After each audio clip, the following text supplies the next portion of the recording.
Welcome everyone to our latest edition of CharitEpulse. This week we will be talking about a number of different stories and issues attracting our attention really across the group. My name is Catherine Rastomji. I head the charities practice at Shakespeare Martineau. I'm joined today by my regular compadres. So I have Charles Mosquita from Quilter Cheviot and James Saunders from Moore Kingston Smith. So I'm diving straight in with a story that's been rumbling for a bit of time about the Actors Benevolent Fund, which does sound as though if you're going to do a dispute, you shouldn't involve actors, because this has really taken hold, I think, of that charity. But the Charity Commission has officially closed its compliance case, but it has cited examples for the whole sector that says, that you really shouldn't allow disagreements to overshadow your charity's positive work. So I suppose the regulator there trying to give that wider learning piece across the sector for all charities. But I did wonder your thoughts and experiences of charity disputes, but also around how boards of trustees are appointed, reappointed, refreshed, all of those sorts of issues. Charles?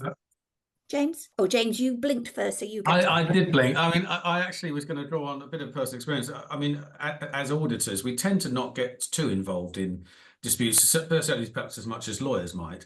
But I do remember one case from a few years ago where there was a very difficult situation with, similar to the Actors Benevolent, I think, is a couple of tribes, if you like, of trustees disagreeing quite vehemently.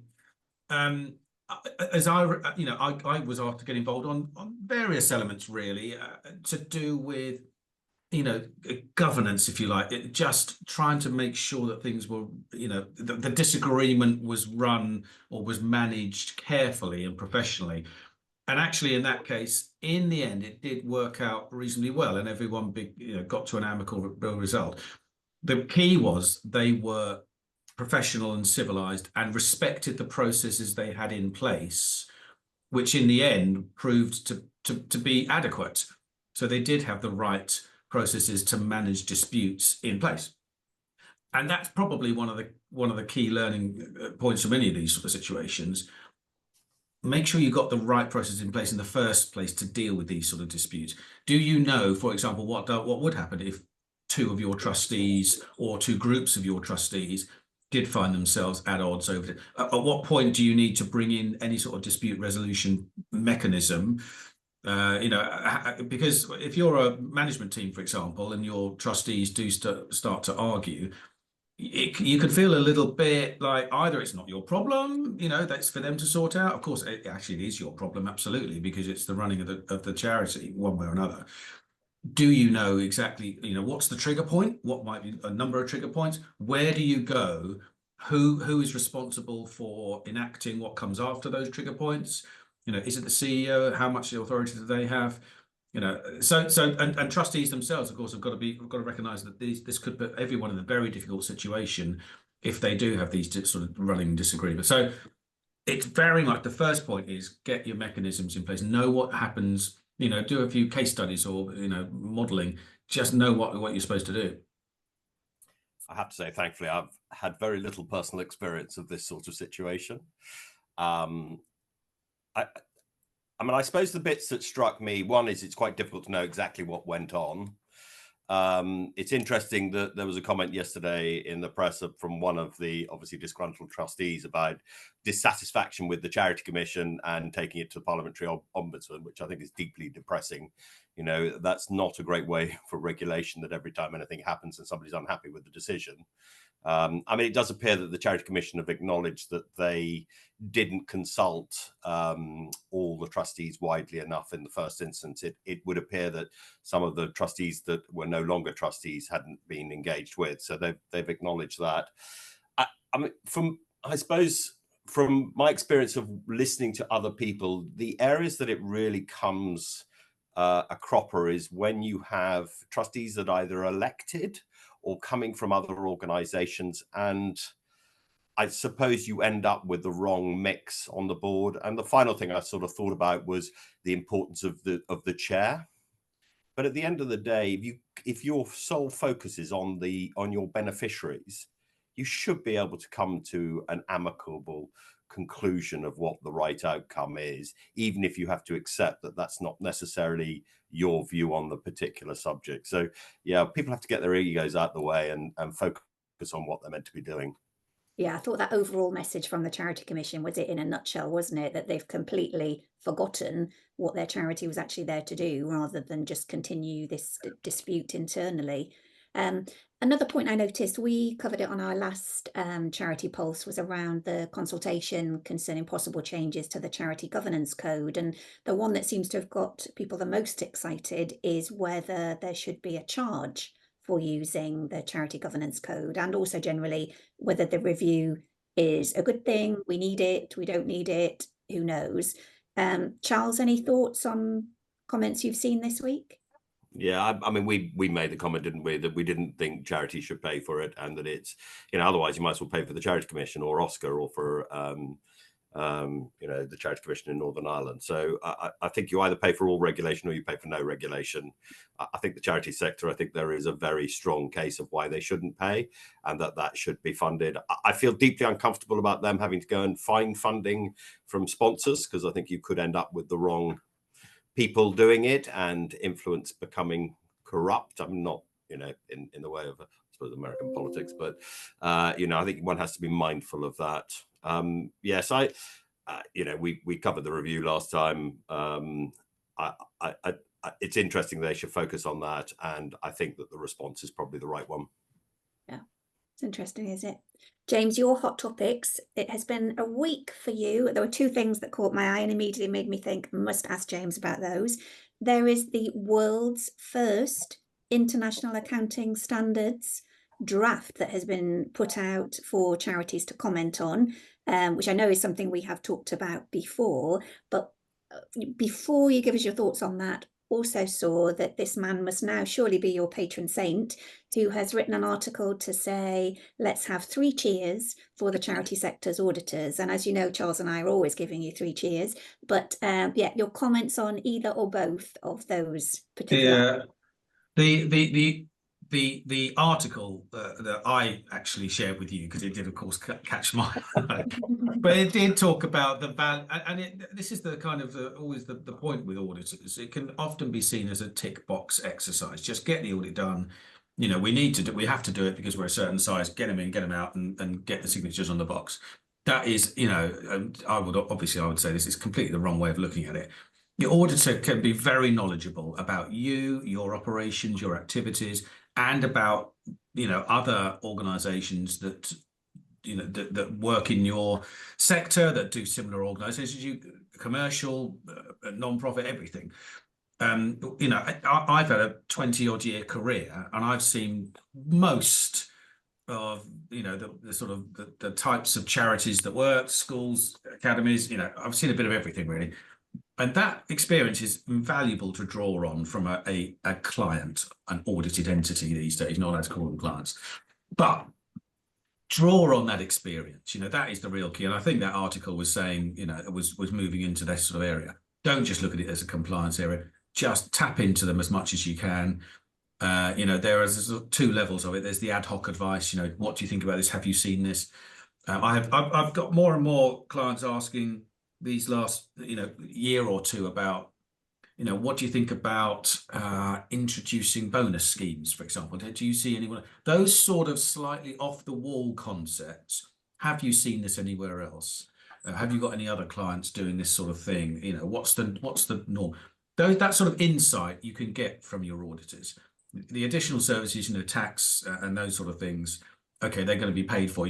Of course, you're going to look at your auditors for those sort of things, but the real key is tap into those insights and that knowledge, because there's a wealth back there. Our teams go and audit different organizations, well, certainly charities, but they audit different ones every week. They go to a client, audit them, come back. They will have enormous amounts of insight into what works, what doesn't, different accounting systems, the way you account for journals, the way you do your stock provisions, bad debt, all these sort of things.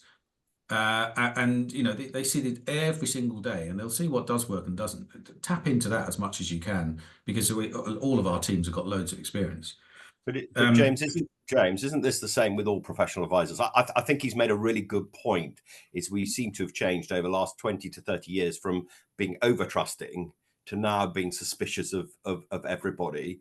And what I sort of sense is people aren't necessarily particularly good, or they don't really understand, of being discerning about those that really do have the experience, the knowledge, and that sort of wealth to be able to share, to those that aren't. I mean, Catherine will see it in the legal profession of people who are, I'll describe them politely as GPs, to somebody doing being a charity specialist.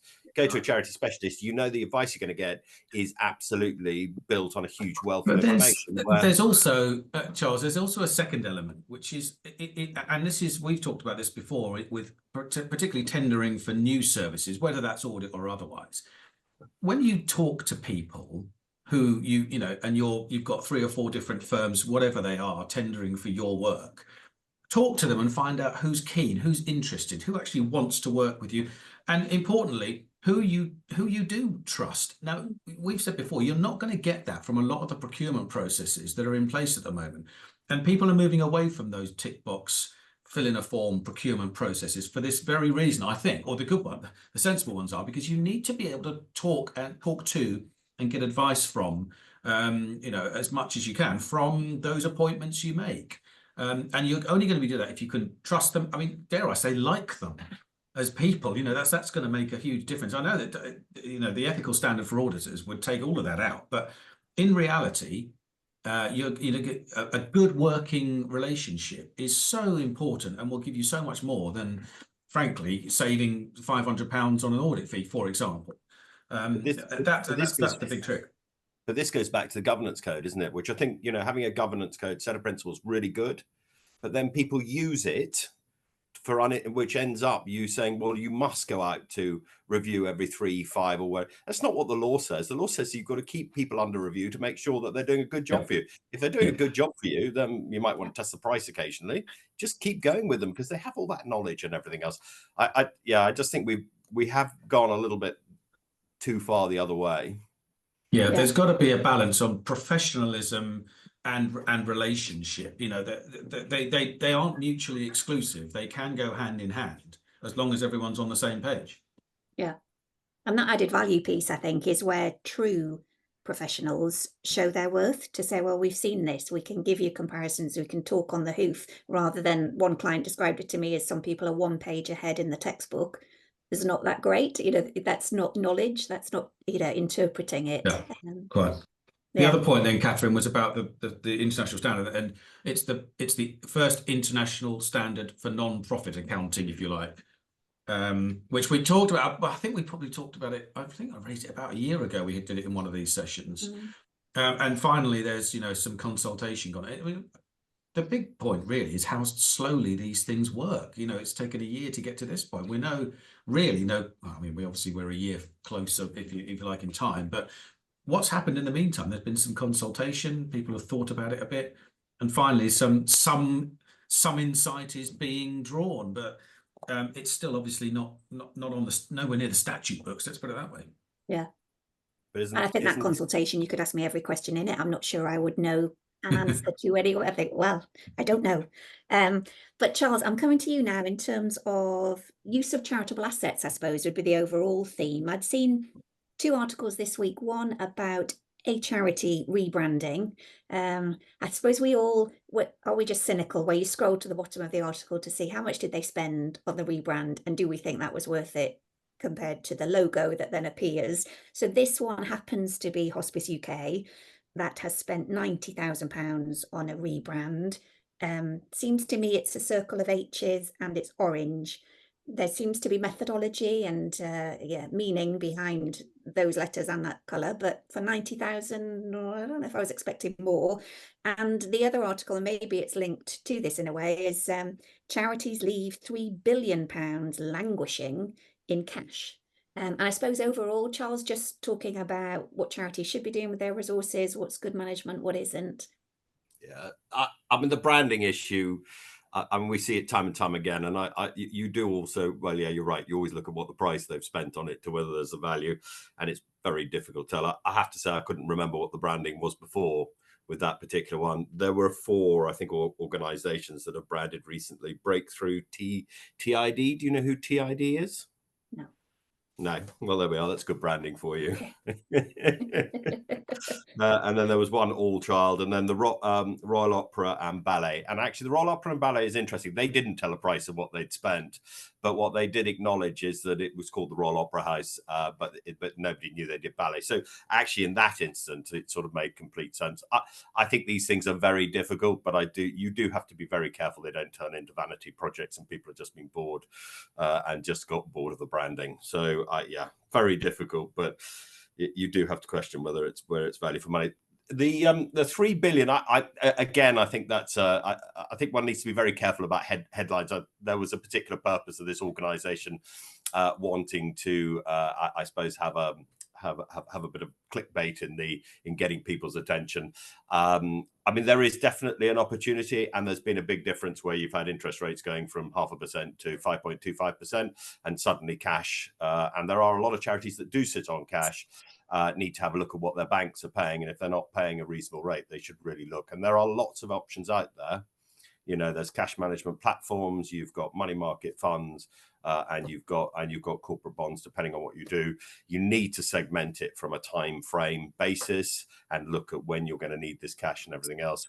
But yes, I think trustees should definitely be questioning the opportunity loss if they're not proactive on the treasury management, where 3 or 4 years ago it didn't make a difference, and for 15 years prior to that it didn't really make much of an impact, and there was very little option. So I think they're right to raise it. I think from my experience, charities are doing more than that article certainly was indicating.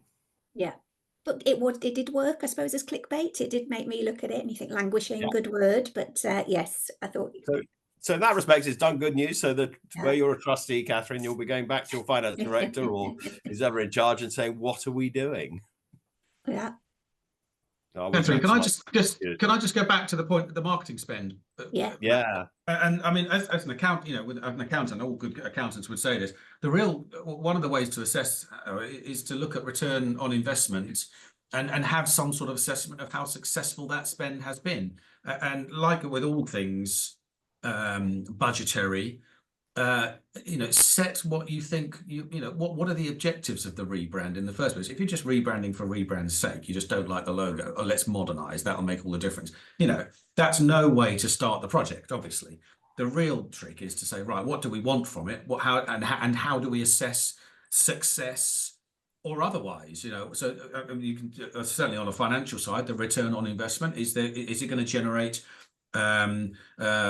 more links, more clicks, if you like? Is it going to generate more income somehow through whatever means? Then on the more sort of touchy-feely side, is it going to make people's feelings about our organisation different, better, hopefully, or whatever you want to get from it? As Charles said, if you want to raise awareness of ballet along with the Opera House, fine. Then how do you judge it? Give it then 3, 6, 9, 12 months, however long, and start judging it. How well has that money been spent? How effective has it against your original objective? So, I mean, that will be the real key, wouldn't it? So well and good to the articles saying they've spent this much to do this. Actually, they've spent this much to do what? To get what objective out of it? I think the problem is, James, is that a lot of these, it's difficult to actually measure that. And secondly, well, our impact assessment team would say otherwise. They would say there's always a way to measure impact, especially in the non-profit charity world. You can always find some way of working out whether something's been successful or not. And indeed, our sort of the corporate financiers would always say you can always assess that return on investment somehow. You just got to set the objectives right. Well, because I think companies are also equally culpable to this little vanity issue. I think a lot of the time you get change and the value is not ever demonstrated, and the problem is whoever's put that change in is never going to admit to it. So I accept what you say, but again, looking at it, there are occasions where you go, wow, that was a really clever move, but I can't say that happens that often. And also, if you've got a title where people don't know what the name actually is or what the activity of the organization, I think that to me is a pretty good starting point. But maybe this particular organization isn't targeting the general public, doesn't worry about fundraising. Yeah, I don't think they are actually. So yeah, it'd be interesting, won't it? And I suppose what others think of it, but it does lead me both, as you talk about evaluating and what people think and, getting some feedback. As Terry Wogan used to say, it would be lovely to hear from our dear listener. So if you do have comments on these sessions, any feedback, we'd love to hear it. Also, I think Charles and I would love if you find an article that says how to love your charities investment manager or love your charities solicitor. Please share those with us and we will wax lyrical on our next session. We'd love that.